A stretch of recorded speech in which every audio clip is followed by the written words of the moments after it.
프로야구 기아 타이거즈의 필승조 조상우가 이적 후 첫 불펜 투구를 마쳤다. 조상우는 1일 한국 시간 미국 캘리포니아주 어바인에서 진행 중인 스프링 캠프에서 첫 불펜 투구를 실시했다. 기아 심재학 단장과 이범호 감독이 지켜보는 가운데 25개의 공을 던지며 직구, 슬라이더, 체인지업, 포크볼을 점검했다. 직구 최고 구속은 시속 140km였다. 2013년 프로에 데뷔한 조상우는 K리그 최고 수준의 구원 투수로 통산 343경기에 출전해 33승 25패 88세이브 54홀드 평균 자책점 3.12를 기록했다. 2020 시즌에는 33세이브를 기록하며 데뷔 첫 구원왕에 올랐다. 데뷔 시즌부터 지난해까지 키움 히어로즈의 마운드를 책임졌던 조상우는 지난달 19일 트레이드를 통해 기아 유니폼을 입었다. 첫 불펜 투구를 마친 조상우는 가볍게 던졌다. 비시즌 동안 꾸준히 운동을 해서 몸 상태는 매우 좋다며 동료 투수들이 먼저 다가와 말을 걸어주고 코치님들이 다 챙겨주셔서 새로운 환경에 잘 적응하고 있다. 이제 시작이니 차근차근 개막에 맞춰 준비하겠다고 전했다. 기아 정재훈 투수 코치는 비시즌 동안 몸을 잘 만들어 온 것 같다. 전체적으로 공에 힘이 있었고 공의 움직임도 좋았다며 올 시즌 기대되는 선수이며 팀 불펜에 큰 도움이 될 것이다 라고 말했다. 신인 선수 중 유일하게 1군 스프링 캠프 명단에 이름을 올린 1라운더 김태형도 첫 불펜 투구를 했다. 김태형은 직구, 슬라이더, 커브를 섞어 20개의 공을 던졌다. 이래서 최강 불펜인가? 마무리보다 더 값비싼 필승조가 등장했다. 88세이브 트레이드 불펜 121세이브 우승 마무리의 활용법. 기아 타이거즈의 이범호 감독은 투수진의 불펜에 대해 크게 걱정하지 않았다. 오프 시즌 동안 FA 장현식이 LG와 4년 52억 원 계약을 체결하고 기아를 떠났지만 기아는 키움과 트레이드를 통해 불펜 투수 조상우를 영입했다. 필승조의 숫자는 그대로 유지되며 인원만 바뀌었다. 2021년 홀드왕을 차지했던 장현식은 지난해 75경기에서 5승 4패 16홀드, 평균 자책점 3.94를 기록했다. 기아는 장현식의 공백을 메우기 위해 키움에 현금 10억 원과 2026년 드래프트 1라운드 및 4라운드 지명권 2장을 내주고 조상우를 영입했다. 2020년 세이브왕에 올랐던 조상우는 군 복무를 마친 후 지난해 복귀해 44경기에서 1패 6세이브, 9홀드, 평균 자책점 3.18을 기록했다.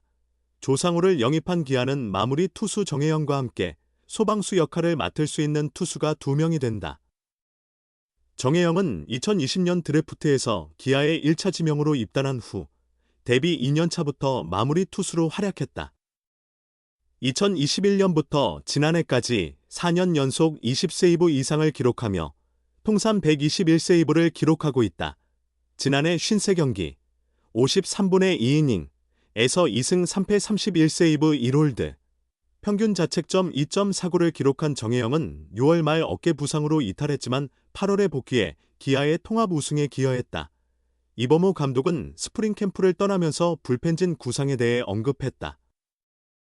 그는 마무리는 최대한 기존 틀을 유지하려 한다. 하지만 시즌 중 부상 선수도 발생할 수 있다. 지금은 기존의 틀을 유지하려 한다고 말했다. 이어 조상우를 강한 타선 앞에 쓸지 아니면 혜영이를 앞에 배치할지. 그런 부분은 투수 코치와 상의 후에 천천히 결정할 수 있다고 덧붙였다. 스프링 캠프에서 조상우와의 대화를 통해 최종 결정을 내릴 계획이다. 감독은 조상우와 이야기를 나눠보고 빠른 공을 던지는 것이 본인에게 더 편한지 아니면 뒤쪽에서 쓰는 것이 좋은지 선수의 의견을 듣고 싶다며 아직 제대로 만나지 못했기 때문에 이후에 얼굴을 보고 조율할 것이다고 설명했다. 정혜영은 스프링 캠프를 떠나며 조상우 형이 아니더라도 우리 팀 투수들이 워낙 좋아서 마음을 놓을 수 없다. 내 자리는 없다. 더 발전해야 한다. 나는 아직 전성기가 오지 않았다고 생각한다. 고 경쟁을 강조했다. 조상우는 지난해 키움에서 시즌 초반에는 9회 마무리가 아닌 7, 8회 위기 상황에서 등판하는 역할을 맡았다. 박빙의 점수차에서 상대 중심 타선을 상대하는 중요한 임무를 수행하며 마무리 못지않은 역할을 했다. 마무리 정혜영 앞에서 빠른 공을 던지는 조상우는 이 역할을 훌륭히 소화할 수 있다. 조상우는 통산 88세이브와 54홀드를 기록하며 마무리뿐 아니라 필승조 경험도 풍부하다.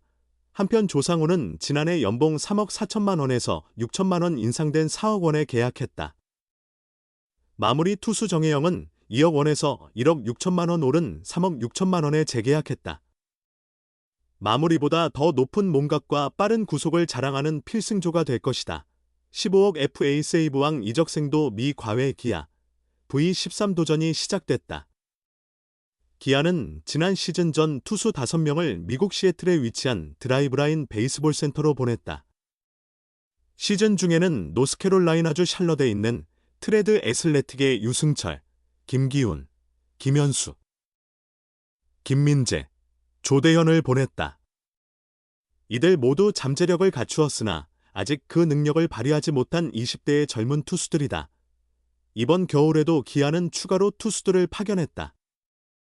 6명이 트레드 애슬레틱에 보내졌고 강희준, 유지성, 이승재, 오규석 등 20대 투수들과 함께 조상우와 임기영이 포함됐다. 조상우는 지난 12월 19일 트레이드를 통해 키움에서 기아로 이적했다. 군 복무를 마친 후 지난해 복귀했으나 어깨 통증 등으로 실력을 제대로 발휘하지 못한 조상우는 개인적으로 드라이브라인 훈련을 계획하고 있었다. 이를 알게 된 기아는 조상우를 트레이드 애슬레틱 파견 명단에 포함시키고 팀과 함께 움직이게 했다. 드라이브라인 훈련은 어깨나 팔에 통증이 있을 경우 진행할 수 없다.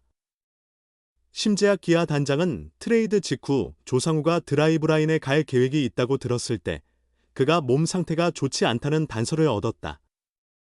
아프다면 갈 수 없다고 말하며 조상우가 올 시즌 불펜에 중요한 역할을 할 것이라 생각하고 있다. 어차피 가고 싶어 했던 선수라 구단이 투자했다고 본다고 설명했다. 임기영이 포함된 것은 더 이례적이다. 임기영은 지난 시즌 뒤 자유계약 선수 자격을 얻었고 12월 21일 기아와 3년 15억 원 계약을 체결하며 잔류했다. 페이 선수를 해외 훈련에 파견하는 것 자체가 매우 이례적이다. 임기영은 기아가 우승했던 2017년부터 선발과 중간 개투를 맡으며 중요한 역할을 했으나 지난 시즌 초반 부상 후 부진했다. 37경기에서 평균 자책 6.31을 기록했다. 임기영은 반등을 위해 미국 훈련을 선택했고 기아는 그가 다시 주축 투수로 돌아올 수 있도록 지원하고 있다. 기아는 조상우를 영입하면서 현금 10억 원과 내년 신인 지명권 2장을 내줬고 임기영과는 3년 15억 원 계약을 체결했다. 투자한 만큼 결과를 얻기 위해 올해 우승을 목표로 하고 있다. 조상우와 임기영은 기아가 우승을 향해 나아가는 데 중요한 역할을 할 불펜의 핵심 투수들이다. 이범호 기아 감독은 두 선수 모두 가고 싶어 했다. 조상우는 군 복무 후 준비가 늦어 어깨 염증이 있었던 것 같다. 임기영은 올 시즌 반드시 잘 던지고 싶은 마음이 강하다. 시즌이 길기 때문에 둘 다 욕심 부리지 말고 차근차근 준비하라고 당부했다고 말했다. 조상우는 지난해 12월 30일 기아의 트레이너와 구단 직원들과 함께 먼저 출발했다. 임기영과 후배 투수 4명은 6일 출국해 센터에서 훈련 후 25일 본격적인 미국 스프링 캠프 훈련에 합류할 계획이다.